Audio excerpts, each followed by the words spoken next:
Gözümdən bir damla yaş çənəmə qədər süzüldü. Onun soyuqluğunu və nəmliyini üzümdə hiss edirdim. Kapşonumun qoluyla üzümdəki göz yaşını sildim və sendviçi vəhşi heyvan kimi parçalayıb yedim. Kaş anam yanımda olardı. Onun gözünün qarşısında 100 dənə sendviç yeyərdim, dedim ürəyimdə. Sonra isə 100-ün çox şişirdilmiş rəqəm olduğunu fikirləşdim və bu rəqəm 20-yə, daha sonra 10-a indi və axırda 6-da qərarlaşdı. Sendviçi yeyib bitirdikdən sonra ümumiyyətlə bu sözlərimi geri aldım. Anamın biçarə gözləri gözümün önündən çəkilmirdi.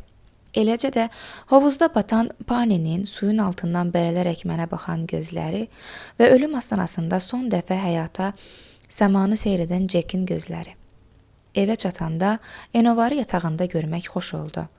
Evə daxil oldum. Həmişə ilk girəndə buranın üfunətli iyi beynimə vurur. Amma bir neçə dəqiqəyə öyrəşirəm. "Oo, Bendi!" Sevincli halda qollarını havaya açdı Enovar. "İşlər necədir?" soruşdum. "Əla, səndə?" "Məndə də." "Starbucksdakı pırpızbaş inar idi, hə?" Qaşlarını oynatdı. "Hə, inar idi." Özümdən razı şəkildə dedim. "Wow!" "Bəli, wow. Bilirsən, Enovar, səni həvəsdən salmaq istəməzdim. Amma sənin 6-cı hissin yox səviyyədədir. 1% ehtimal var demişdin. Amma inar məni qucaqladı da, öpdü də. Evinə gedib film belə izlədik. Hətta rəqs elədik. Saçlarımı sığallamasından və bütün şəhəri əl-ələ gəzməyimizdən heç danışmayacağam." Danışdım. "Cadugər dostlarınla məni də tanış elə. Sənə pul verərəm." "Mənim cadugər dostlarım yoxdur." "Yaxşı görək. Cadusuz o qız sənin kimi birisi ilə eyni avtobusa belə minməz." "Yanılırsan. Mən son dərəcə yaraşıqlı və cəzb edəcəyəm. Qızlar məni sevir." deyərək gözlərimi süzdüm. "Yaxşı görək. Dilinin altındakını çıxart." "Biz uşaqlıq dostu olmuşuq, sən demə." Bütün olanları Enovara danışdım. "Başa düşürəm, Bendi. Siz köhnə dost olmusunuz. İndi də sevgilisiz, bir-birinizi sevirsiniz. Çox mehribansınız. Amma bunun axırı istədiyin kimi bitməyəcək. Sənin bunun üçün heç nəyin çatmır, o səndən bezəcək." "Səhvin var, cənab Peyğəmbər. Bu iş sənin bildiyin kimi deyil." "De görüm, indiyə qədər neçə qızla münasibətin olub?" "Tavana baxıb nəsə uydurmağa çalışma, mən baxçı uşağı deyiləm. Ben, su kimi aydındır ki, sənin heç bir qızla əlaqən olmayıb. Odur ki, onlar haqda heç nə bilmirsən." "Nəysə, mən qarışmayacağam. Qıraqdan tamaşa etmək daha xoş olar beynimə." "Xoş tamaşalar beyninə," deyib yatağıma atıldım. Xeyli müddətdir yatmadığımdan uzanan kimi yuxuya getdim. Bugün şənbə gün olduğundan Neft Universitetinə gedəsi də deyildim. İnarın da başqa dostları ilə görüş olduğundan bugün heç bir işim yox idi və doyunca yata bilərdim. Oyandığımda artıq axşam düşmüşdü. Enovarın yatağı yenə də boş idi. Hazırlaşıb Evernəsə getmək məqsədi ilə evdən çıxdım. Qar artıq tamamilə əriyib qutarsa da, hava çox soyuq idi. Soyuqdan çənəm əsirdi. Evernəsdəyəm. Burada hava həmişəki kimi idealdır. Fenderi qucağıma alıb sevimli mahnılarımı oxuyuram. Xoşbəxtəm. Sabah İnarla görüşəcəyimi tez-tez yadıma salaraq üzümdə təbəssüm yaranır. Bu cür həvəslə ifa elədiyim üçün hətta müdir belə qonaqların çox razı qaldığını bildirərək təşəkkür elədi mənə. Evernəsin bənövşəyi rəngdə boyanmış qapısı açıldıqda gördüyüm mənzərə məni qartal kimi caynağını alaraq buludlara qədər qaldırdı və caynaqlarını açaraq məni yerə buraxdı. Daşlı kəsəkli qayalara çırpılaraq parça tiki oldum sanki. Axı niyə belə olsun ki? "Xoşbəxt olmaq üçün çox kasıbsan, Bendi," qulağımdakı səs. "Belə olacağını gözləmirdin, hə?" "Ha ha ha," qulağımdakı səs. "Məncə ölmək üçün gözəl məqamdır," qulağımdakı səs. "Mən Bendi Wayne, hər kəsin oyuncağıyam." Bənövşəyi qapı açıldı. Yaraşıqlı bir oğlan daxil oldu içəri. Səliqəli geyimi və qaməti ilə seçilirdi. Başındakı kepi gözünə qədər çəkmişdi. Üzü tam görünmürdü. "Yaxşı, səmimi olacağam." İnar daxil oldu içəri. Ardınca da centilmenlik göstərirmiş kimi onun belindən tutub içəri buyuran, yaraşıqlı, səliqəli geyimi və qaməti ilə seçilən, başındakı mavi kepi gözünə qədər çəkmiş oğlan. Hər şey aydın idi. Enovarın sözləri düz idi. Axı mən necə axmaq olmuşam. Enavarın sözləri düz idi. İnsanlar yalançıdır, onlar yalnız özlərinə xeyir dəyəcək insanlarla münasibət qururlar. Enavarın sözləri düz idi. İnsanlardan uzaq dur Bendi, onlar sənin ruhi sakitliyini pozacaqlar. İnar və gənc oğlan divarın yanında 2 nəfərlik masada əyləşdilər. İnarın beli mən tərəfdə olduğu üçün məni görmürdü. Gənc oğlan isə məni əla görürdü. Onlar çox mehriban idilər, nə saatı danışaraq gülüşürdülər. Yaman şən görünürdülər. Mənim seçimdə üsyan var idi. Gitarımı ehtiyatla yerə qoyub, onlara yaxınlaşıb oğlanın ağzını cırıb, əlini boğazına soxub, ciyərlərini yerə töküb, onları tapdalamaq istəyirdim. Bunu çox istəyirdim. İnara isə cəmi bir yumruq bəs edərdi. Ona görə ki, mən bugün görüşək dediyimdə başqa işlərim var demişdi. Dostlarımla görüşəcəyim demişdi. Amma bu köstəbək bağırsağı ilə Evernəsə gəlib deyib gülürdü. Enavar mənim vəziyyətimdə olsaydı, əminəm ki, ikisini də o dünyalıq eləmişdi. Gözlərim dolub. Heç kəsin bunu görməməsi üçün saçlarımı üzümə tökürəm. Amma ifamı dayandırmıram. Bəzən səsim əssə də ifanı yarımçıq dayandırmırdım. Vaxtın tez keçməsini istəyirdim. Çünki inardan tezliklə mənim ürəyimi açacaq bir izah almalıydım. Məsələn, Ben, o mənim qardaşımdır, o mənim uşaqlıq dostumdur, o mənim rəfiqəmin sevgilisidir, o mənim rəfiqəmdir, sadəcə oğlan kimi geyinməyi sevir. Ürəyimi bu kimi sözlərlə, ümidlə qidalandırıb zamanı qovurdum. Amma hər kim idisə, mənimlə yox, onunla görüşdü. Bəlkə əvvəlcə söz vermişdi, kimi fikirlə də hər vəclə beynimdəki qara fikirləri qovmağa çalışırdım. Zaman çox ağır hərəkət edirdi. Deyəsən, gənc yaraşıqlı oğlan rüşvət vermişdi zaman tanrısına. Ya da ki, mənimlə nəsə ədavəti var zaman tanrısının. Sakitlikdə öz tanrım ilə danışmağa ehtiyacım var idi. İfamı bitirib tualetə getdim. Bura dünyanın ikinci ən rahat yeridir. Birinci evimdəki tualetdir. İçəridən qapını bağlayırsan və səni heç kəs narahat edə bilməz. Tanrım, olmaz ki, heç olmasa bu məsələdə hər şey qaydasında getsin. Bax, sənə şans verirəm, zamanı geri çək və o bənövşəyi qapıdan heç kəs içəri girməsin, razılaşdıq. Onların əyləşdiyi masaya baxmadan öz kürsümə tərəf gəlirəm. Kürsümdə əyləşib, göz əməliyyatından sonra sarğısını açan insandakı həyəcanla onların masasına tərəf açıram gözlərimi. Onlar yerində idilər. Mənim tanrım isə yatırmış deyəsən mən dua edəndə. Saat 23:15-də onlar Evernesi tərk elədilər.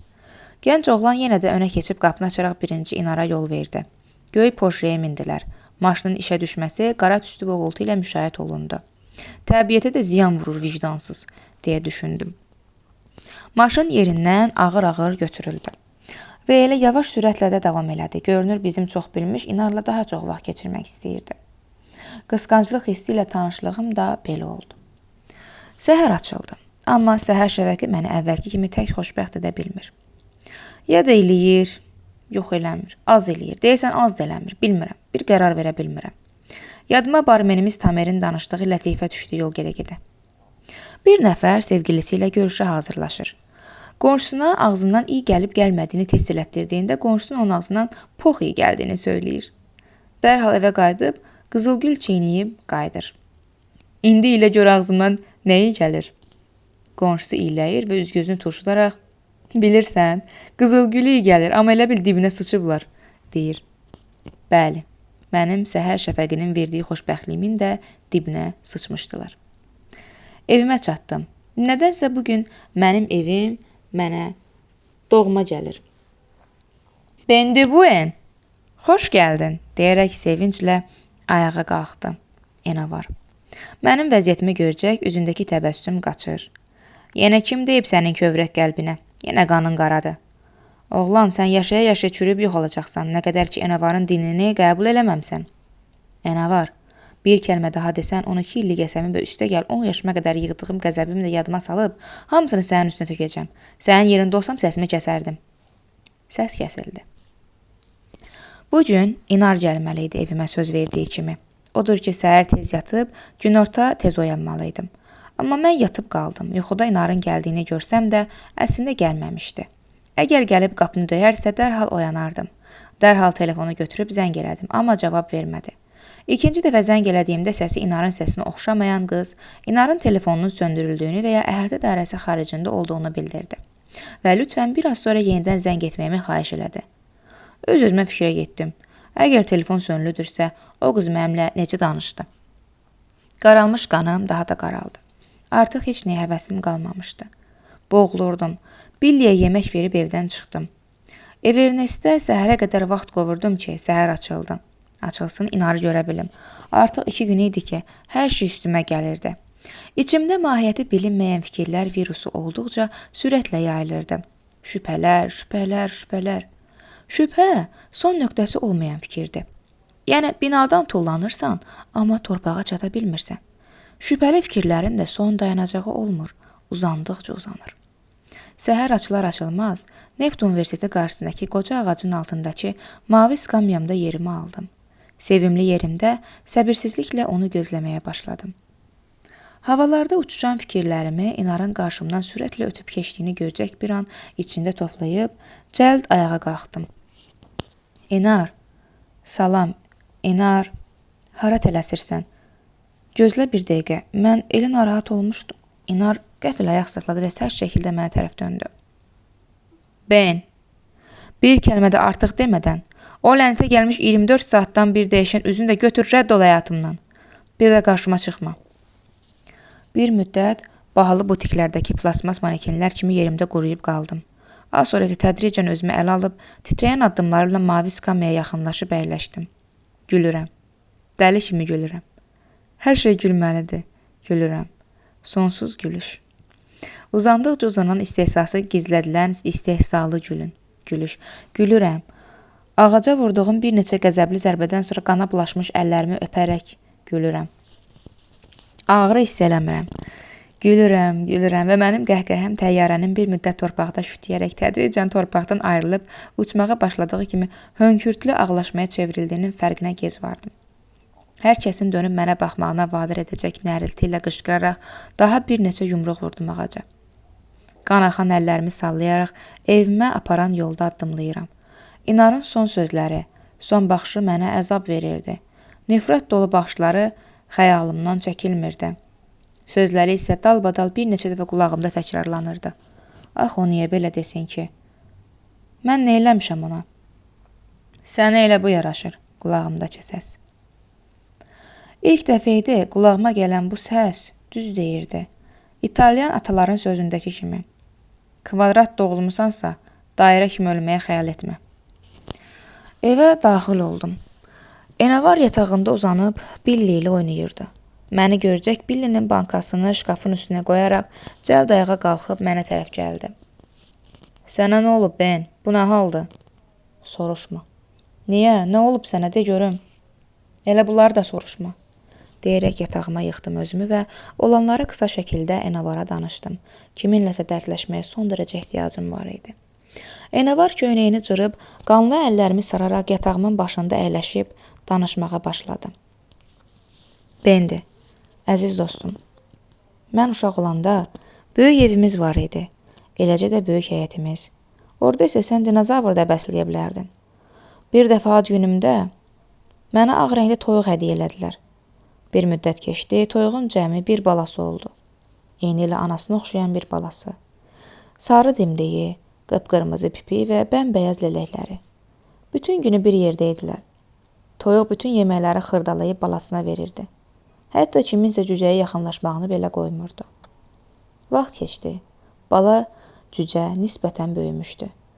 Bir gün gördüm ki, bala cücə həyat boyu anasının dalınca düşüb, toyuq isə özünü lap onu tanımazlığa vuraraq balasını rədd edirdi. Yeniyetmə cücə isə bütün günü civildəyərək anasının dalınca qaçırdı. O zamanlar ürəyim var idi. Balacanın halına acıyırdım. Bəzən anamın məni belə ata biləcəyini və bu halda nə hiss keçirəcəyimi düşünürdüm. Toyuğu məcbur eləmək istəyirdim ki, balasına sahib çıxsın. Amma bacarmazdım. Bilirsən niyə? Çünki bu təbiətin qanunudur. Bu, qara Mercedeslərin arxa oturacağında oturub gəzən iki qarınlı pafosla danışan kişilərin bir aya yazdığı qırmızı üzlü konstitusiya deyil ki, cücəyə ürəyin ağrıyıb dəyişəsən. Bu qanunları Tanrı özü yazdı. Yəni təbiət özü qoydu bu qanunları və min illərlə əziyyət çəkdi bunları proqramlaşdırmaq üçün. Sonradan mənə məlum oldu ki, toyuqlar müəyyən müddətdən sonra balalarını atırlar. Əslində bu cücələrin xeyrinə imiş. Onlar əvvəl-axır öz ayaqları üstündə durmağı öyrənməlidirlər, deyərək əlavə etdi. Təbiətin qanunlarına uyğunlaşmağa çalış, Ben. Dünya qara rəngdədir. Ağ rəngə burada yer yoxdur. Nə qədər ki belə yumşaq oldun və həyatda sevgi, sədaqət, düzgünlük kimi xam xəyallarda qalacaqsan. Sən bu nəhəng planetdə çox xırda bir zərrəcik olacaqsan. Tezliklə başqaları sənin yerini dar edəcəklər və sıxışdırıb səni oyundan çıxardacaqlar. Amma məni dinləsən, mənim kimi olsan, planet sənin üçün əlindəki bu xal var ha, deyə sol əlimi əlinə alıb sarığını arxaya sürüşdürdü və çiçələ barmağımın üstündəki xalımı göstərərək əlimi silkələdi. Dünya bu xal kimidir sənin əlində. Kimi buradan sıxışdırıb çıxarmaq lazımdırsa, sən özün qərar verəcəksən, Ben. Enavar, axı bütün bu qara sistemi kim proqramlaşdırıb belə? Axı niyə bunlar belə olmaq məcburiyyətindədir? İnsanın bitib tükənməyən nəfsi. Ürəyim boğazımda döyünür, boğuluram. Hisslərimdə xaos hökm sürür. İçimdə sonsuz boşluq var. Hər şeydən incimişəm. Hər şeyə nifrət edirəm. Axı niyə yaşayıram, deyirəm öz-özümə. Nə yatmağa iştaham var, nə yeməyə. Hüzündən başqa heç bir şey hiss etmirəm. Nə aclıq, nə yuxusuzluq, nə də ki ağrı. Yanıb kül olmuş evdən yalnız corabın bir tanın salamat qaldığını müəyyən edən ev sahibinin vəziyyətindəyəm. İşə getmədim bugün. Gecə yarısıdır. Əl üzyanı əlimi söykəyib ortasından əyri çat uzanan güzgüdən əksimə baxıram. Güzgüdə bəzən İnarın simasını görürdüm. Onun siması gözümün qabağına gəldikcə qəzəbim artırdı. Hər şeyə nifrət edirdim. Hər şeyi məhv eləmək istəyirdim. Ən gözəl şeyləri, insanlar üçün ən dəyərli olan şeyləri məhv eləmək istəyirdim. Güzgüdə mənim arxamda duran Enavarın əksi də peyda oldu. Arxamda durub əllərini çiynimə qoydu və güzgüdən gözlərimə baxdı. Ben, bilirəm nə düşünürsən, amma çalış ağlından çıxart onları. O fikirlər səni zəiflədəcək, sənə əzab verəcək ancaq. İnar az da olsa səni sevsəydi, heç olmasa nəyisə izah edərdi sənə. Heç olmasa bir şans verərdi. Enavar gözlərini qıyaraq köksünü ötürdü və pıçıltı ilə danışmağa davam elədi. İnarın bizə gəlməli gün. O gəlmişdi. Sən yatırdın, mən oyaq idim, amma mən ona çıxıb getməyini istədim. Səni də az narahat eləməsini istədim. Bunu onu yoxlamaq üçün elədim. Ona görə də biraz kobud şəkildə danışdım onunla. Yəni, cəhənnəm ol buradan filan. Enavar axırıncı sözlərini deyərkən, onu divara dirəyib yumruqlayırdım. O isə heç nə olmamış kimi sözlərini davam edirdi. Əgər o, lənət şeytana, yavaş, öldürdün məni. Tfu, sifətimə vurma, lənətə gələsən. Əgər o səni sevsəydi, mənim sözümlə səni rədd eləməzdi, eşidirsən məni. Axı mən kiməm ki? O səni qabırğam, qırdın, lənətə gələsən, yavaş biraz. O səni dinləyərdi, başa düşdün? Qışqıra-qışqıra davam edirdi Enavar. Həm də ki, ona balaca şans lazım idi ki, səni tərk edib dediyin o göy poşeti olan kengurunun torbasına tullansın. Yumruqlarımın sürəti kazino çarxı kimi tədricən azaldı və nəhayət dayandı. Düz söz adamı pörtlədir. Doğrudan da İnar bizim keçmişimizə az da olsa hörməti olsaydı, az da olsa məni sevsəydi, Enavarın sözlərinə görə məni bu vəziyyətdə rədd eləməzdi. Heç olmasa məni dinləyərdi. Həm də ki, həmin göy poşu sürən oğlanla onun münasibəti. Ah, kimsə məni güllələsin. Enavarı otağa itələdim. Mən axmaq olmuşam, dedim. Məncə elə indi də eləsən, deyərək üstü başını düzəltməyə başladı Enavar. Ola bilər. Amma daha belə olmayacaq, mən dəyişiləcəm. Bax belə oğlan, əsil kişisən, deyərək kürəyimdən möhkəmcə vurdu Enavar. Hə, dəyişiləcəm. Əlbəttə dəyişilməlisən, Bendi, mən sənə kömək edəcəm. Daş ürəkli oğlan olacaqsan, məni dinləsən. İnarın məni atdığından 2 aydan çox keçib. Artıq yaz fəslidir. Yaz Bakını rəngləsə də dünyam boz rəngə boyanmışdı. Mənə olunan xəyanətdən sonra heç nə ümidim yox idi artıq. İnsanlar başda olmaqla hər şeyə nifrət edirdim. Heç səhər şəfəqi belə üzümdə təbəssüm yarada bilmirdi. Düzdür, bəzən özümü özümdən asılı olmayaraq Neft Universitetinin ətrafında hərlənərkən yaxalayırdım. Amma bu tam olaraq heç nəyə dəyişmirdi. İnarı uzaqdan görəndə az qala ağlım başımdan çıxacaqdı. Ona yaxınlaşmaq keçirdi ürəyimdən. Amma bu arzunu boğurdum. Bəzən ona nifrət edirdim. Bəzən isə burnumun ucu göynəyirdi onun üçün. İçimdə qəzəbli öküz böyüyür. Artıq Evernestdə ifa elədiyim həzin musiqi notları da yerini daha kobud notlara verib. İnarın məni tərk etməsindən ürəyim heç yerdə dinclik tapmırdı. İçimdəki sonsuz boşluq məni boğurdu daim. Bir an belə olsun ağlımdan çıxmırdı. Evimin divarında onun rəsmi olmasa da yarama duz tökürdü sanki.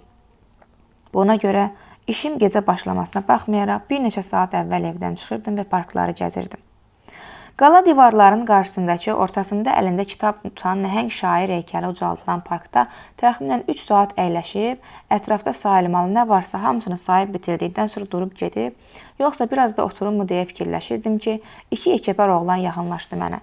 Hər ikisi boycada, bədəncədə eyni boyda olan oğlanların biri qara rəngdə dəri gödəkçə və göy cins geyinmişdi.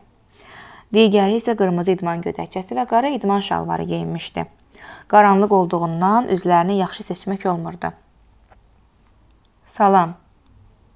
Necəsən, cavan oğlan, deyərək burunlarında fısıltı ilə, rişkəndlə gülüşərək bir-birinə baxdılar. Cavabında başımı silkələdim. Nə qədər pulun var?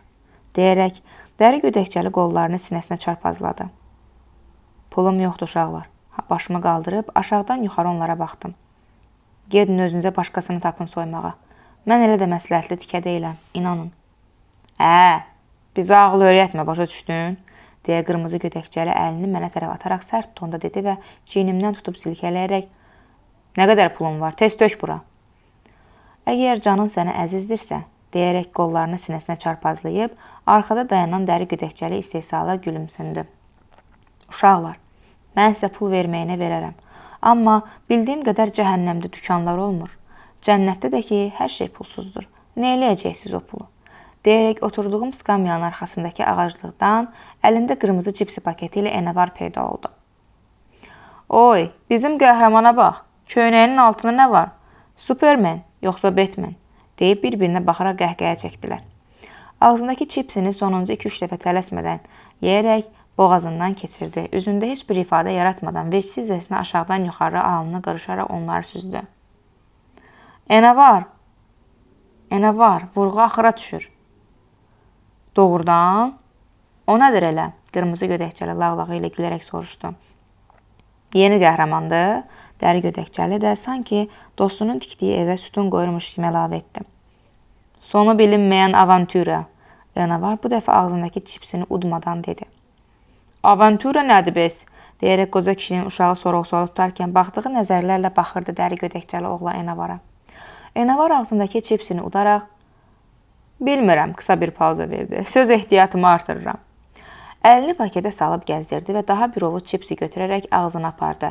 Ağzına qoyana yaxın anidən əl saxladı. Yüngülcə gülümsədi. Qızların belə elmi sözlərlə danışan oğlanlardan xoşları gəlir, deyib ovucundakı çipsini ağzına qoydu və marçılada sunaya bilərsiniz, dedi.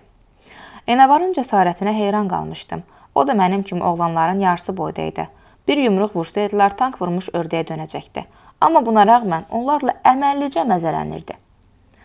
Sizinlə mazaqlaşmağa vaxtımız yoxdur. İkiniz də nəyiniz var, hamısını tökün bura, deyərək dəri gödəkçəli səbri tükənibmiş kimi dərindən nəfəs aldı. Enavar yenə də heç bir reaksiya vermədən, sanki düşüncələrinin ana xətti çips yemiş kimi əlini çips paketinə gəzdirdi. Daha sonra gözlərini paketə zillədi və dərhal da başını qaldırıb qutardı, deyərək çiyinlərini çəkdi. Lap həyat kimi, anidən və gözlənilmədən. Ən əsası da mən doymadan. İstəyirsiz baxın, deyib onlara yaxınlaşdı. Paketi qırmızı idman gödəkçəyə uzatdı. Qırmızı gödəkçəli əyilib paketin içinə nəzər saldıqda, paketi zərblə onun çənəsinin altından vurdu. Dərhal geri çəkilib hərəkət etməyə macal tapmayan dəri gödəkçəlini də boğazına vurdu. Hər şey bir saniyənin içində baş verdi. Qırmızı çipsi paketinin hər ikisinin boğazına vurdu və ikisi də başı üzülmüş toyuq kimi qan içində yerdə qıvrılıb çabalamağa başladılar. Boğazlarından qan fışqırırdı. Eləcə də ağızlarından axan qan yanaqlarından süzülərək yerdə gölməçə yaratmışdı az qala. Nə baş verdiyini anlamırdım. Yuxu üçün əla ssenari idi, amma bu reallıq idi. Çips paketi ilə adam öldürmək, belə şeylər ancaq yuxularda olur. İlk dəfə can verən adam görməyim də məni çaşqınlıq içində rəqəm saymağa vadar eləmişdi. Onlar əməlli başlı ölürdülər. Saniyələr əvvəl qarşımıza durub bizə xox gəlirdilər. İndi isə ayaqlarımızın altında can verirdilər. Onlara görə şad idim. Belə deyib cipsi paketindən qara rəngdə cip bıçağı çıxardı. Qanına artıq can vermiş qırmızı gödəkçəliyin üstünə sürtərək qatlayıb cibinə qoydu. Cipsi paketini isə əlində qamarlayıb 3-4 metr uzaqlıqda olan zibil qabına tulladı. Amma uğursuz atış oldu. Zibil qabının yanına düşdü. Enavarın düzəltdiyi top. Lənətə gəlsən, bir dəfə də düz düş, deyərək narazılıqla zibil qabına yaxınlaşdı və yerdən cipsi paketini götürüb qəzəblə zibil qabının içinə zərblə atdı. Hə, necə idim, deyərək fəxarət saçan nəzərlərini mənə yönəldirdi. Əla idi, amma buna görə bizə həbs edəcəklər. Sən narahat olma, eləsələr mənə edəcəklər, gedək evə, deyib qaçmağa başladı. Məni də qolundan tutub özü ilə qaçmağa vadar elədi. Yenicə qaçmağa başlamışdıq ki, Enovar qəfil ayaq saxladı və geri döndü. Cansız vəziyyətdə yerdə uzanmış yekəpərlərə yaxınlaşıb ciblərini eşələməyə başladı. Hər ikisinin cibindən xeyli pul çıxartdı. Pulları havaya qaldıraraq, bugün bayramdır, deyib göz vurdu. Çiyin-çiyinə qaçaraq parkdan uzaqlaşdıq. Bu iki ədəbazın belə dəliqanlıcasına öldürülməsi ürəyimdən tikam çıxartmışdı lap. Nədənsə özümü çox rahat hiss edirdim. İnarın məni rədd eləməsindən sonra gözüm qan tutmuşdu. Hər yeri yumruqlayırdım durduğum yerdə. Qəzəbli öküz kimi idim, amma zəif idim. Bu cür qarşıma çıxan avarların bir yumruğuna Tanrı ilə görüşməyə hazır idim. Qəzəbli dövr keçirdiyimdən istifadə edib, Enavar mənə döyüş öyrətməyə başladı. Bunun fikrimi dağıtmağın ən yaxşı və faydalı yolu olduğunu deyirdi Enavar. Hər gün birlikdə fitness sala gedir, fiziki gücümü artırır, evdə isə döyüş fəndləri öyrənirdik. Mən isə əvəzində ona gitara çalmağı öyrədirdim. Əslində Enavar akustik gitaranın ən axmaq alət olduğunu deyirdi. Elektrogitara çalmaq istəyirdi. Hələ ki elektrogitaramız olmadığından akustik gitara ilə öyrənirdi. Amma parkda öldürdüyü 2 nəfərin cibindən yığdığı pul ilə parlaq rəngdə Washburn elektrogitara, səs gücləndirici, elektrotuner və mikrofon aldı özünə. Gitaranın çox güclü səsi var idi. Mənim zövqümcə olmasa da həvəskarların gözü ilə baxsaq, wow deyiləcək bir şey idi. Enavar gitara çalmağı çox tez öyrəndi. Artıq Butter for My Valentine, 3 Days Grace, Pink Floyd kimi qrupların repertuarından musiqilər ifa edirdi. Fevral ayının axırlarında artıq şəhərdə çox tanınmış və sayılıb seçilən Rock House adlı pubun simasına çevrilmişdi. Artıq hər kəs Enavarı tanıyırdı. Gənclər onun dəlisov ifasına görə hər gecə Rock House-a yaxışırlar. Buna görə də yaxşı pul verirdilər ona. Mənim nəticələrim də pis deyildi. Artıq İnar haqda daha az düşünməyə çalışırdım. Düzdür, alınmasa da əsas oda çalışırdım. Digər nəticəm qarnımı sıxıb göbəyimin altındakı dərini aşağı dartanda abdominal əzələlərim bilinirdi. Əslində 6 dənə olmalıydılar, amma məndə hələ ki 4 dənə idi. Qollarım da möhkəmlənmişdi. Ən əsası özgüvən yaranmışdı. Bu səhər əksər yaz günləri olduğu kimi yenə də yağış yağırdı. Büzüşüb evə gedərkən Rock House-un qarşısında Enavar məni gözləyirdi. Bir yerdə gəldik evə. Yatağımızda uzanıb tavana baxaraq biraz iş günümüzün necə keçməsi barədə danışdıq. Yatmaq üçün gözümüzü yumub yenicə sakit ab-hava yaratmışdıq ki, qonşu evdəki konservatoriyada oxuyan pianoçu oğlan yenə də öz axmaq alətindən musiqi aləminə qəti dəxli olmayan səslər çıxarmağa başladı. İlk öncə bərk əsəbləşdim, sonra hirsimi cülovladım. Düşündüm birazdan kəsilər. Xəyalımda hasarı növbə ilə keçən qoyunları saymağa başladım. Amma yox, artıq o hövsələdən çıxmışdım. Biraz da davam eləsə, gedib o düdəmənin pianosunu başına keçirəcəkdim. Ya da yox, piano ağır alət olmalıdır, onun pianonun başına keçirəcəkdim. Hə, onu qaldırmağa gücüm çatar. Enavar cəld hərəkətlə ayağa qalxıb divara yaxınlaşdı. Qışqıraraq, bang, bang, bang, hey qurbağa, mənə eşidirsən? Ya o zibilin səsini kəsirsən, ya da ondan səs çıxarmaq üçün işinə yarayacaq bütün orqanlarını doğrayacam. Aydındır sənə. Pianonun səsi kəsildi və uzaqdan oğlanın səsi güclü eşidildi. Yox, aydın deyil. Allah Allah, hər nə qələt eləyirəmsə, öz evimdə eləyirəm, sənə heç bir aidiyyəti yoxdur. Enavar mənə baxdı. O danışan qurbağaya de ki, həmin zibili çalmağa davam eləyəcəksə, Allah el arasını yaxşı eləsin. Çünki tezliklə görüşdürəcəyim onları. Qısa pauza verib davam elədim. Əslində düz deyir, öz evi də özü bilər. Amma bu mənim xoşuma gəlmir. Biz demokratik ölkədə yaşayırıq. Deyərək hiləgərcəsinə güldü.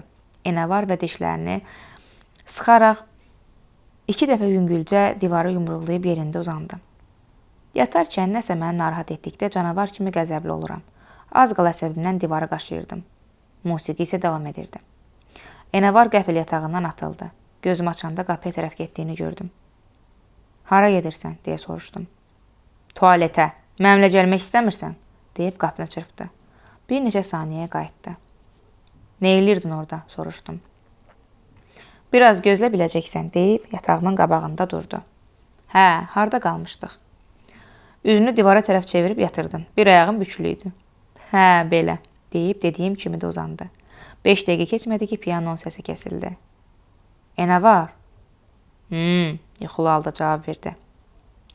Sən nə elədin orada? Heç nə, yat. Heç nə demədən yuxuya getməyə çalışdım. Təcili yardım sirenasının səsinə oyandım. Nə olduğunu anlamaq üçün gözlərimi ovuşdura-ovuşdura bayıra çıxdım. Binamızın qarşısında insan izdihamı idi. 2 nəfər uniformalı kişi binadan əllərində xərəklə çıxdılar. Xərəkdəki adamın üzünün bağlı olması öldüyünə işarə idi. Burada nə baş verib deyə cavab almaq ümidi ilə sual dolu nəzərlərimi ətrafdakılara gəzdirdim. Heç kəsin dillənmədiyini görən qoca kişi dilləndi. Belə də olmalıydı. Qocaların ürəyi gedir hər yerə burunlarını soxmaq üçün. Hava soyuq olduğu üçün qaz peçini yandırıb. Piyano çaldığından qaz verilişinin dayanmasını hiss edə bilməyib. Növbəti dəfə bərpa olunanda isə qaz dəm halda otağı olub zəhərlənərək ölüb zavallı uşaq.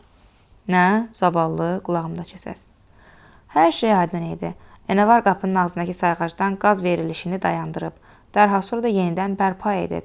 Bu halda qaz dəm halda otağı dolmuşdu. Axı kimin ağlına gələrdi? Enavar çox təhlükəli tipdir. Sadəcə rahatlığını pozduğu üçün öldürdü oğlanı. Enavar, deyib balışımı ona atdım. Oyanan kimi yorğun bir ah çəkdi Enavar. Nə olub? Niyə öldürdün onu?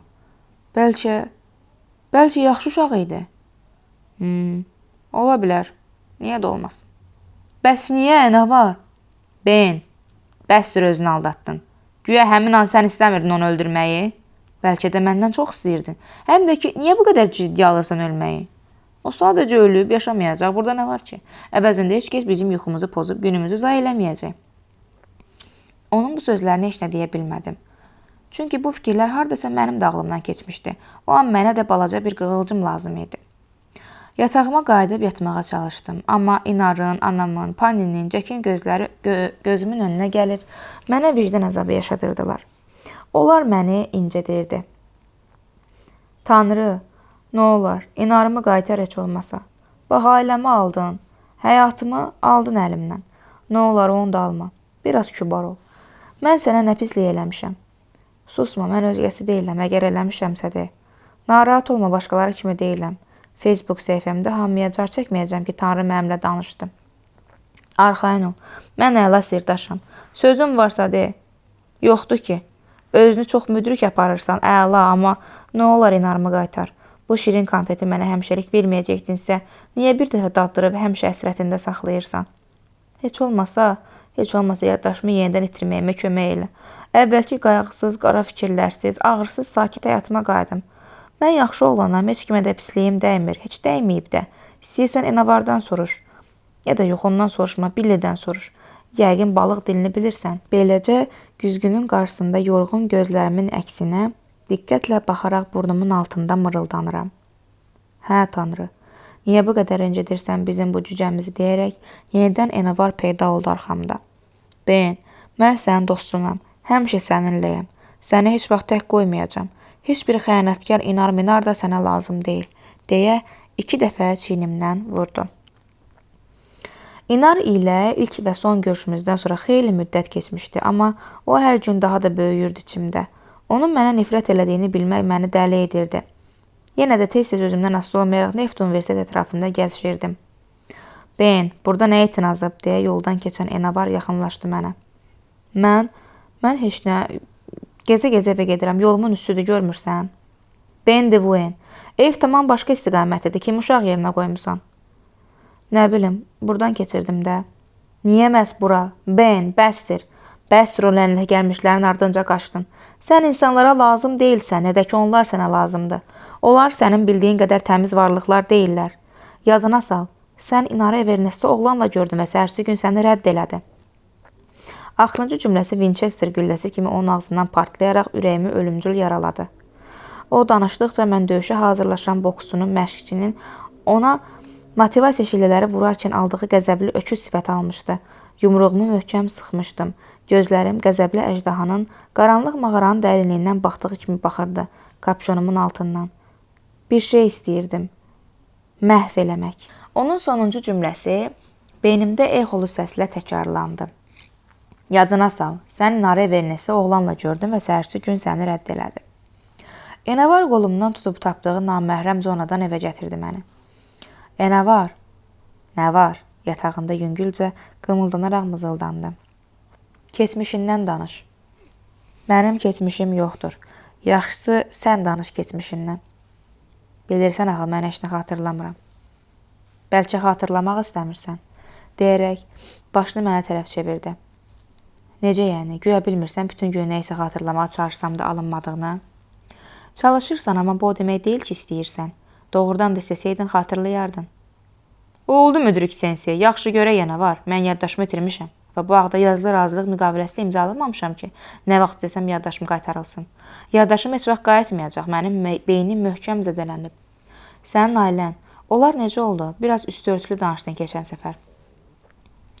Nəyi danışım? Onları öldürdüm, vəssalam. Necə oldu bunlar? Bıçaqla öldürdün, yoxsa qumbara ilə? Polis heç bir müdaxilə eləmədi. Atam iş adamı idi deyə şəxsi silahı var idi. Həmin silahla deyə yatağımdan şkafımın üstünə qoyduğu siqareti götürmək üçün boylandı. Bəs polis? Siqaret qutusundan bir siqaret çıxarıb barmaqlarının arasına tutaraq dirsəyinə söykənib yatağında uzanıb yan yörəsini alışqan axtarmağa başlayan Enavar sualımı eşitcək qəfil dayandı. Nə polis? Hanı polis? Enavar bunu elə dedi ki, polislər haqda yalnız nağıllarda eşidib. Onlar ancaq zəiflərin üstünə qışqırıb güclərini göstərir, bir də sərxoş halda adam bıçaqlayıb özü təslim olan axmaqları tutub həbs edə bilirlər. Sadəcə beyninə gərək azacıq əziyyət verəsən. Məsəl üçün, yuxarıdakı qonşu, iyrənc pişikləri ilə yaşayan eybəcər qoca arvadı deyirəm. İndi gedib onu bağaraq öldürüb, sonra yandırıb, daha sonra külünü qaynar suda qaynadıb buxarlandırsaq, heç kimin xəbəri olmaz. Amma bəziləri var, işlərində möhkəmdirlər. Odur ki, arvadın evinə girərkən onun öz ev başmaqlarını geyinmək lazımdır, deyərək siqareti doldurdu. Dodaqları arasına alıb yatağının altında alışqan axtarmağa davam elədi. Onu çəkməyəcəksən, dedim. Enavar mənə məhəl qoymadan alışqan axtarmağa davam edir. Dedim, o iriyən siqareti bu otaqda çəkməyəcəksən. Doğrudan? Niyəymiş o? Enavar ağzına siqaretlə danışdığı üçün bütün sayətlər qalın səslənirdi. Mən götürə bilmirəm onu ini. Heç başını mənə tərəf qaldırmadan, onda götürmə, dedi. Götürmə sözü, götürmə kimi səsləndi. Bu ev mənimdir, mən icazə vermirəm burada kimsən siqaret çəkməyini. Axır ki, deyərək yatağının altındakı alışqanı götürdü və gözlərini qıyaraq dodaqları arasında tutduğu siqareti yandırdı. Uzun bir qullab alıb siqareti barmaqları arasına aldı. Bir də iz buraxmaq. Yanlış iz buraxmaqla biz o polislərin təhqiqatını yanlış yönə yönləndirərik. Bunun üçün qonşudakı hər hansı dəliqanlı oğlanla qarı arasında konflikt yaratmalıyıq və hər kəs bu konfliktdən xəbərdar olmalıdır. Balaca bir şübhə lazımdır o adam haqda. Əgər o şübhə yaransa, vay bizim dəliqanlımızın halına. Dindirmədə Adəm və Həvvanın cənnətdən qovulması səbəbkarı damğasından tutmuş, Birləşmiş Ştatlardakı 11 sentyabr hadisəsini törədən terror təşkilatının üzvü adına qədər veriləcək ona. Hətta narkotik alverçisi olduğuna da ilk dəfə orada öyrənəcək. İblislik Akademiyasından başqa nə öyrədirdilər sizə? Siqareti damağına qoyub ard-arda 2 dənə qullab aldı. Otaq nisbətən şəffaf tüstü ilə doldu. Mən artıq boğulurdum. Onun barmağını qapı arasına salıb sıxacaqlar, eşitmişəm dindirmədə belə edirlər. Qulaqlarını təmizlə və bu sözləri yadda saxla. Qisas qolda güc istəmir, beyində və səbirdə güc istəyir. Bunu hansısa ağıllı adam deyib. Heyf ki, adı yadımda deyil. Dünən çinmişəm, tərtəmizdir. Enavar üz-gözünü turşutdu. Qisas soyuq halda yeyilən yeməkdir. Gördün, mən də aforizm bilirəm. Enavar istehsa ilə axmaq bir adama baxırmış ki, mənə baxaraq daha bir dərin qullab aldı və siqaret yarıdan da azaldı. Ot kökü üstə bitər. Əslində mən çox aforizm bilirəm, səndən də çox. Azgözcəsinə ard-arda bir neçə qullab alıb siqaretin kötüyünü divara sıxıb əzib tulladı. Bilirsən, Ben, deyə gözlərini tavana zilləyərək fikrə getdi və birdən qəfil davam eləməyə başladı. İnsanlar uzun dəyişim dövrü keçirdirlər. Hər bir sahədə tərəqqi etdilər. Bir çox şeylərin başqa cür olmalı olduğunu dərk edən azad düşüncəli insanlar da yarandı. Amma dəyişilməyən bir şey var. Bu davadır. İnsanlar ən qədim dövrdə də əsəbləşib dava edirdilər, hazırki dövrdə də. Hələ də bu ibtidai qisas üsulunu aşmayıblar. İnkişaf eləmək lazımdır. Açıq dava axmaqlıqdır. Müasir dava rəqib üçün çox təhlükəli, sənin üçünsə çox əlverişlidir. Enavar yatağında qıvrılaraq böyrü üstə uzandı. Başını qaldırıb əlini gicgahına dayaraq dirsəyini yerə dirədi. Səni ələ salırlar, incidirlər, haqqını yeyirlər, o zaman bağırıb çığırıb onları döyməyə çalışıb heç nə əldə edə bilməyəcəksən. Odur ki, yaratdığın canavar bədəninin üstündən qoyun qiyafəsi geyin və öz gedişini gözlə. Və sənin gedişin gəldikdə isə dəmir ələ məxmər əlcək taxaraq vuracağın zərbənin gücü vurulandan sonra aydın olacaq rəqibə. Onda isə onun üçün çox gec olacaq. Enavar dəmir ələ məxmər əlcək taxması barədə danışarkən yumruğunu möhkəm sıxıb havaya qaldırmışdı. Məxmər əlcək nədir bəs en? Ah, Bendi. Yəni sənin yumruğun güclüdür. Amma bunu bildirmirsən. Bildirsən, düşmən də sənin gücünə uyğun sənə qarşı hazırlaşacaq. Odur ki, yumşaq əlcək altında yumruğunun gücünü gizlədirsən. Sən hazırda hər kəsin həyatında bir dəfə də olsa mütləq yaşadığı dövrü yaşayırsan. Anlayıram səni, ağırdır bu. Ürəyin indi sevgi taksini ifraz edir qanına. Bunun bir dərmanı var, o da yalnız ürəkdə olur. Bu iki şey bir-birinin dərmanıdır. Qalan heç nə onlara bata bilməz. Dərmanımızın adı nifrətdir. Sənin ürəyində artıq nifrət olmalıdır. Səni öldürən sevgini nifrətlə öldürəcəksən. Beləcə, bu lənətə gəlmiş dövrü rahatlıqla adlayıb keçəcəksən. Bəs toksin nədir? Bilmirəm. Bəs niyə dedin? İstədim fikirlərimi ciddiyə alasan. Yaxşı fikirdir, fikirlərin tamamilə ağla batandır. Sən həyatımda gördüyüm ən ağıllı adamsan. Məncə də. Mənə qarşı haqsızlıq edənləri bağışlamayacağam. Bax belə, əsil kişisən. Sənə xəyanət edənlərin, sənin həyatını qara edib, özü xoşbəxt gəzənlərin payını verməlisən. Düz deyirsən, mən heç kəsin əskik deyiləm. Enavar qəfil ağlına maraqlı ideya gəlibmiş kimi barmaqlarını çıqqıldatıb uzandığı yerdən qalxıb ayaqlarını yataqdan salladı. Gəl bir oyun oynayaq, bunu deyərkən gözləri parıldadı. Həyatımıza rəng qata bilərik, həm də sənin məhv olmuş gənclik bağçalarında abadlıq işləri apara bilərik. Orada bir gül əkmiş olaraq, həm də mənə kömək eləmiş olarsan. Futbolu nəzərdə tutursansa mənim zəhləm gedir bu oyundan.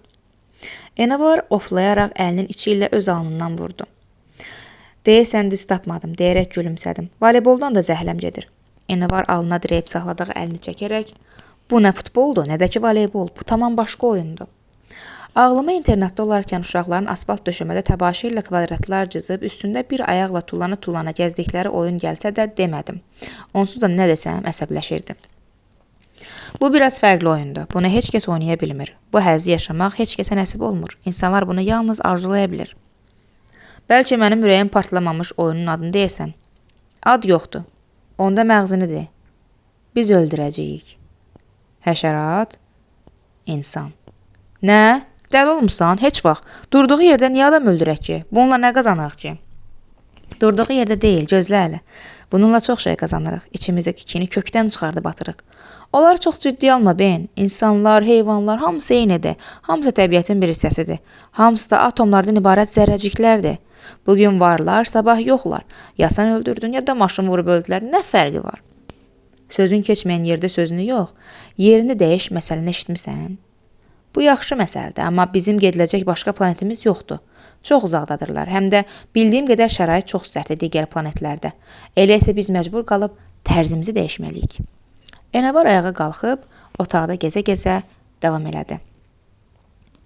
Mübadilə vasitəsi puldur. Kimin pulu çoxdursa o varlı, hörmətli sayılır. Yaxşı həyatı o yaşamalıdır, qaydaları o qoyur. Səhər-səhər portağal suyunu o içir. Əgər bizim pulumuz yoxsa nə etməliyik? Pulu rədd etməliyik Ben. Yəni sözümüzü dəyişməliyik. Mübadilə vasitəmiz başqa bir şey olmalıdır. Elə bir şey olmalıdır ki, o başqalarında olmasın. Ancaq bizdə olsun. Bu halda biz ən varlı, ən elit təbəqə sayılacağıq. Elə deyilmi Ben? Portağal suyu da içəcəyik? Hə, içəcəyik. Enavar gözlərini tabandan ayırıb mənə zilləyərək istehza ilə dedi. Yaxşı mübadilə vasitəsi nə olsun? Qızıl? Məncə sən axmaqlığı götür, bu sayda oliqarx olarsan, deyərək bərkdən güldənə var. Ha. Yaxşı ağlama, zarafat elədim.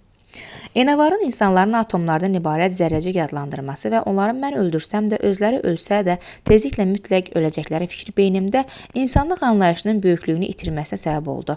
Artıq insanlıq anlayışı çox ucuz gəlirdi mənə. De görüm fikrində bir adam var, yoxsa yoldan keçəni öldürürük?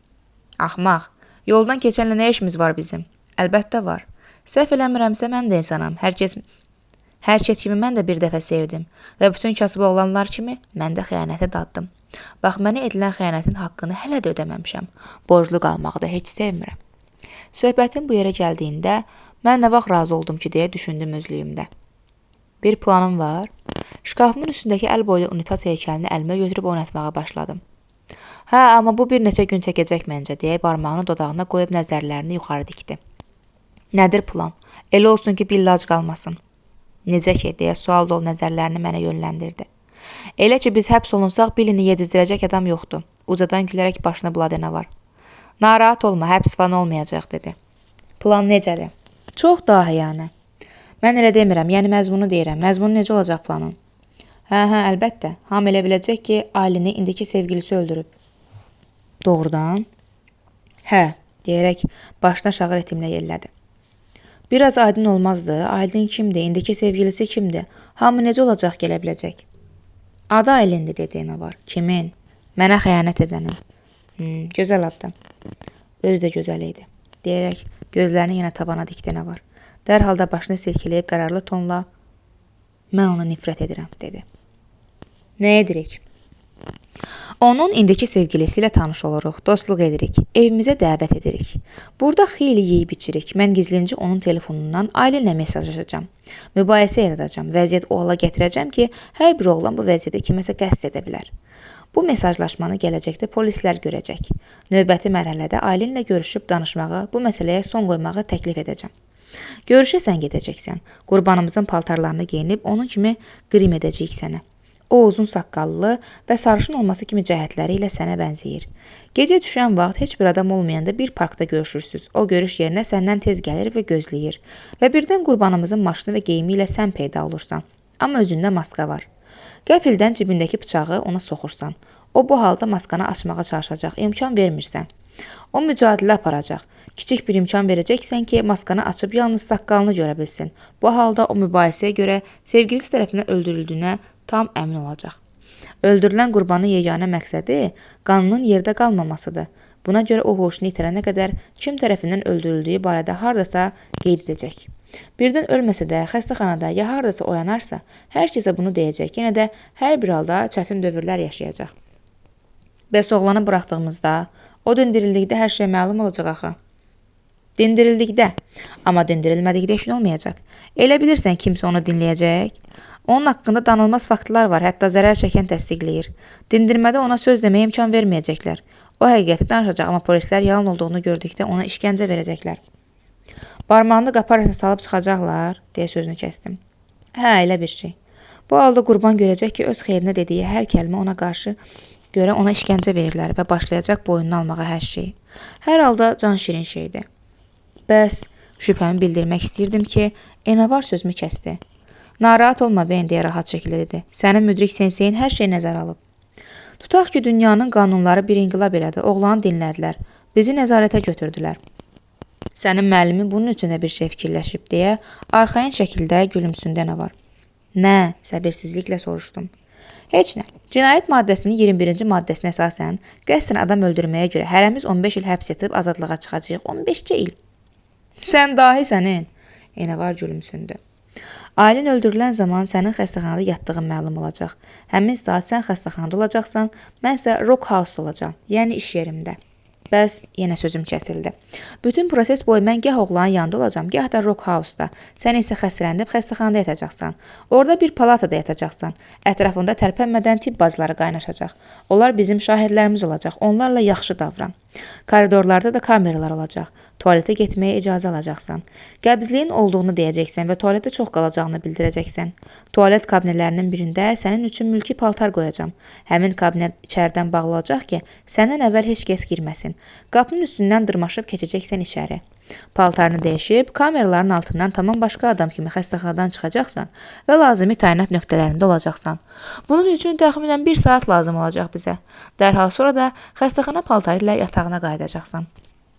1 saat tualetdə olduğumu inanacaqlar. İnandır. Bunun üçün onlardan qəzet, jurnal falan istə ki, bilsinlər başın qarşı burada. Səni bu qədər istedadlı edən nədir? Heyrətimi gizlətmədən soruşdum. Ürək. Necə yəni? Ürək nə istəyirsə, beyin 2 qat güclə onun üçün işləyir. Aydındır. Yaman fədakar da İnsanın ürəyindəki sevgi və nifrət hissləri ona ekstra enerji verir, yaradıcı və dağıdıcı. Daha sonra yatağına uzandı Enavar və davam elədi. Bu daha bir xal oldu bizə. Əgər oğlanı dinləsələr də, mən Rock House-da, sənsə xəstəxanada olmuş olacaqsan. Odur ki, oğlanın bir şansı qalmayacaq. Heç nə demədən ona baxmağa davam elədim. Bir dənə də gözəl sürprizimiz olacaq deyə yenə də üzündə qorxulu təbəssüm yayıldı. Sürprizlərdən zəhləm gedir. Biz eyni bıçaqdan 2 dənə alacağıq. Birində oğlanın əl izləri olacaq. Əl izləri olan bıçağı sellofonda özünlə aparacaqsan. Digəri ilə isə sən ailəni öldürəcəksən. Daha sonra sellofondakı bıçağı ailinin qanına sürtüb kənara tullayacaqsan. Wow! Və ən məzəli kulminasiya nöqtəsi deyə ürəkdən gülümsədi. Enavar və davam elədi. Oğlanı içirdirik, bir müddət yarı yuxulu olacaq, bir müddət də yuxuda. Oyananda özündən şübhələnəcək, çünki yarı yuxulu olarkən qulağına danışaraq onun şuuraltına ailə dalaşdığı və onu mütləq öldürməli olduğu barədə cəfəngiyatları yerləşdirəcək. Bu oyun mənim xoşuma gəldi. Yəqin ki, bu qədər sədlərdən sonra polislərin əli bizə çatmaz, deyərək gülməyə başladım. Enavar da mənə qoşuldu. Yavaş-yavaş bizim sakit gülüşümüz qəhqəhəyə çevrildi. Lap inara aparan həmin qatar kimi. Yerindən ağır-ağır tərpənib, dərhal da bütün sürəti ilə şütüyən o yaşıl qatar. Qulaq as, sən ki, həm də rəssamsan, elə deyilmi? Deyə Enavar nəsə demək istəyirmiş kimi maraqla baxdı mənə. Divarda çəkdiyim inarın rəsminə baxdım. Hə, belə demək olar. Onda mənə bir yaxşılıq elə. Tatu istəyirəm deyə yerindən qalxdı. Flamasterlə çəkeyim? Yox, axmaq, onu dərd eləməsən, çəkə bilərsən. İstəsən heykəl doyaram bədənində. Yox, heykəl lazım deyil, deyərək hırıldadı. Bax da, nə də öldürmək istəyirsən? Siçan tələsi, deyərək dişlərini ağartdı. Niyə? Nə bilim, xoşum gəlir. Tələ qurmaq mənim sənətimdir. Onda niyə fil yox, məhz siçan tələsi? Çünki fil tələsi əlimdə yerləşməz. Mən yerləşdirərəm. Ben, gic-gic suallarla məni boğaza yığdın artıq. Yaxşı. Mən gedirəm lazım olan şeyləri gətirməyə, deyərək evdən çıxdı Enavar. Tezliklə qayıtdı. Əlində qara qələm və iynə var idi. Deməli belə Ben, deyib dərindən nəfəs aldı. Gördüyün qələmlə birinci əlimin üstünə tələyin şəklini çəkirsən. Daha sonra çəkdiyin xətlər bu iynə ilə deşib qələmin mürəkkəbini ora yeridirik. Necə yeridirik? İynəni mürəkkəbə batıracaqsan. Düşündüyümdən də asan imiş. Hansı əlində istəyirsən? Sağ əlimdə. Niyə məhz sağ? Ben cəhənnəm ol, başla çək. Siçan tələsinin şəklini qələmlə çəkib, iynə ilə dəşərək mürəkkəbi xətlər boyu yeritməyə başladım. Birdən əlim əsib, iynə Enavarın dərisinə çox batdı. Neylədin, maymaq? Enavar bağırdı. Bağışla. Lənətə gələsən, davam elə, nisbətən sakitləşərək dedi. Əlin qanıyır. Doğrudan? Hə, bilirəm axmaq, mal deyiləm, bu mənim əlimdə elə bil. Təxminən 3 saat çəkdi Enavarın əlinin üstünü dəbdəbəli siçan tələsini çəkməyim. O qədər razı qalmışdı ki, gözü əlindən çəkilmirdi. Mən də istəyirəm döymə dedim. Doğrudan? Hə, bacararsan. Şəkli özün çək, əlində mürəkkəbi mən yerdərəm. Əla. Nə çəkəcəksən deyə maraqla soruşdu Enavar. Bumerang. Enavar gözlərini qıyaraq aydınlanmış kimi gülümsündü. Aydın da oğlan, bax belə ol, əsl kişisən. Hər kəs etdiyinin cəzasını almalıdır. Həyatın əsl qanunu bumerangdır. Əlimin üstündə əl boyda və qalın bumerang çəkdim. Hə, indi sənin növbəndi, dedim Enavara. Niyə sol ələ çəkdin ki? Bu əli sevirəm. Sol tərəfdə olan hər şey daha çox doğmadı kimi gəlir mənə. Enavar gözümün içinə baxıb istehsayla güldü və öz işinə başladı. Mənim döyməm döyülüb qutardıqda artıq axşam düşmüşdü. Nə Enavar işə getməli oldu bu gecə, nə də ki mən. Hər ikimizin işimizin gözəl tərəfi də o idi ki, nə vaxt istəsək gedə bilirik, nə vaxt istəsək yox. Sadəcə getdiyimiz günümüzə pul verirlər, vəssalam. Sabahdan Enavarın bəhs elədiyi oyuna başlamalı olduğumuz üçün enerji yığmalıyıq deyə tez yatmağa qərar verdik. Səhər böyük gün başlayır Bendi. Yaxşı yat, deyərək yatağından qıvrılaraq üzünü divara çevirdi Enavar. Səndə ilk dəfədir, deyə soruşdum. Tatu? Yox, bu biri məsələ. Yox, mən qisas mələyiyəm. mırıldanaraq çıxdı səsi. Onda cəzən xeyrə qisas mələyi. Artıq yatmışdı. Başımı qaldırdığımda lampanın külək olmasa da əsən işığında İnarın divardakı rəsmi sataşdı gözümə. Artıq onu gördüyümdə keçirdəcəyim hisslər qarşısında həyəcanlanırdı. Bilmirdim nə hiss keçirim, onu dəlicəsinə sevirdim, həm də ona nifrət edirdim. Gecə Evernistdə başqasıyla gördün onu, səhər isə səni rədd elədi. Sən onu nifrət eləməlisən, o səni atdı. Rədd elə bu şəkli o divardan. Bu dəfə qulağıma gələn bu bezdirici səslərə qulaq asdım. Divarda rəsm çəkmək üçün aldığım spreyi götürdüm. İnarın rəsmi olan divarın qarşısında durdum. Son dəfə doyunca baxdım. 2 dəfə əlimdə yüngül silkələdim. Birinci, onun üst dodağının üstündə bığ formasında uzatdığım qalın mavi xətt bir neçə saniyəyə səliqəsiz şəkildə bütün rəsmi bürüdü. Və nəhayət mavi rəngdə kvadrat alındı İnarın rəsminin yerində. Artıq o yox idi divarımda. Ona nifrət eləmək istəyirdim, çünki buna haqqım var idi. Amma bacara bilmirdim. Bütün rəsm olan yerləri mavi boyadıqdan sonra gəlib yatağımda uzandım. Silməyin heç bir xeyri olmadı. Artıq mən nə qədər o divara baxacaqdımsa, həmişə onun rəsmini görəcəyim orada. Çünki buna alışmışdım. Gecə necə keçdiyini bilmədim. Halımdan bəlli idi ki, çox yatmışdım. Saata baxmaq istədim. Telefonu axtarmaq üçün əlimi korlar kimi yatağımın altında gəzdirdim. Sonra yadıma düşdü ki, onu tullayanda küncdəki zibil qutusuna düşmüşdü. Əlimi zibil qutusuna uzatdım. Çatmadığını görüb, bir əlimi döşəməyə dayayıb biraz da qabağa gəldim. Yenə əlimin çatmadığını gördükdə, Merlin filmində bataqlıqdan qızı xilas etmə səhnəsi yadıma düşdü. Biraz uzandım. Hər iki əlimi döşəməyə dirədim. Ayaqlarım isə yatağımdan asılı idi. 2 əlimlə iməkləyib zibil qutusuna çatdım və nəhayət telefonu götürə bildim. 3 gün əvvəl telefonu necə atmışdımsa eləcə yerində qalmışdı. Telefonu açdığımda gördüm ki, ekranda onlayn satış saytının axtarış portalı qalıb. Növbənöv cib bıçaqları və 5 barmaq şəkilləri var idi. Görünür, Enavar mənim telefonumla cib bıçağı axtarıb. Yəqin Enavar axtarış aparandan sonra mənim telefonumu qurdalamamışam. Ona görə əvvəl gözümə dəyməyib bu. Nə olub Einstein, yenə nə fikirləşirsən deyə Enavar şalvarının düyməsini bağlaya-bağlaya tualetdən çıxdı. Çoxdan oyanmısan? Yəqin ki. Bu nədir deyə telefonumun ekranını ona tərəf çevirdim. Bu saytlara nə vaxt girmisən? İnternetdən bıçaq almaq istəyirsən? Hə, bıçaq alacağam, mənə məhəl qoymadan dedi. Fikri hələ də şalvarında idi. Nədənsə düyməsini bağlaya bilmirdi. Kütbeyin, bu qədər şey düşünmüsən, axırda da adımıza internetdən bıçaq alırsan. Bu bilirsən necə iz buraxa bilər? Vay, nə edəcəyik biz? Deyərək süni narahatçılıqla şalvarının düyməsini bağlamaq cəhdlərini davam edirdi. Mən barmağımı qapı arasına salıb sıxmalarını istəmirəm. Düymə bağlandı nəhayət. Şalvarını sağa sola dartıb rahatlaşdırdı. Sonra isə hiləgər nəzərlərini mənə yönləndirdi. Bu əla iz buraxacaq, deyib hiləgərcəsinə güldü. Bu gülüşün adını bilirdim. Sənin bilmədiyin bir şey bilirəm idi bu gülüşün adı. Danış görüm yenə nə fikirləşmisən? Enavarın nə fikirləşdiyini öyrənmək üçün səbirsizlənirdim. Bizim leydi deyəsən məzuniyyət götürüb deyərək divardakı İnarın rəsmi olan küncə işarə elədi Enavar. Hə, həmişəlik. Bu hərəkətimin onun xoşuna gələcəyini bilib fəxrlə dedim. Bax belə, xoşuma gəlirsən, kişi adamsan deyib göz vurdum. De görüm bu bıçaq məsələsinə nə fikirləşmisən? Hə, bıçaq. Bıçaq qurbanımızın adından alınacaq, horuldadı və davam elədi. Onun mənzili olan ünvana gətiriləcək, zənglər belə onun telefonu ilə olunacaq.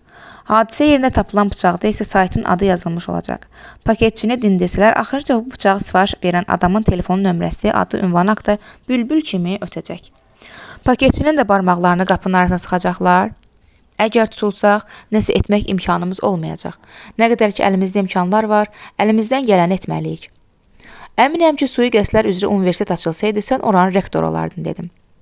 Sən isə ən pis tələbəsi, deyərək Billinin bankasını silkələdi Enavar. Uzun müddət heykəl balıq obrazını alan Billi təşviş içində bankanı dövr etməyə başladı. Billi, tatımı görmüşdün, necədir, deyə əlindəki tatını Billiyə göstərdi Enavar. Rədd ol, belə axmaq döymə görməmişəm, deyə məni itələdi Enavar. Yatağıma yıxıldım. Bugün mən çox yatdım deyə bütün işləri Enavar tək görmüşdü. O yatmadan bütün planları tək düşünürdü. Axşama yaxın isə həmişəki kimi fiziki məşqlər elədik. Rock House Evernessdən təxminən 100 metr aralıdadır, amma oranın ab-havası Evernessdən tam fərqlənir. Buradakı gənclərin keyfi lazım olandan daha çox kökdür. Burada vəhşi musiqi ilə yanaşı qulaq batıran hay-küy var. Hər kəs qışqırır. Bir dəfə də olsun Rock House-a girməsən belə bayırdan baxıb oradan gələn səslərə görə müəyyən mülahizələr yürütmək olub oranın ab-havası haqqında. 100 metr aralıdakı Evernessdə isə tam əksinədir. Buranın zəif işıqlandırılmış lampalarla əhatələnmiş, qəhvəyi rəngli salonu, tünd rəngdə divanlar və kreslolar və sakit təbiəti var. Musiqisində də yalnız həzin notlar üstünlük verilir.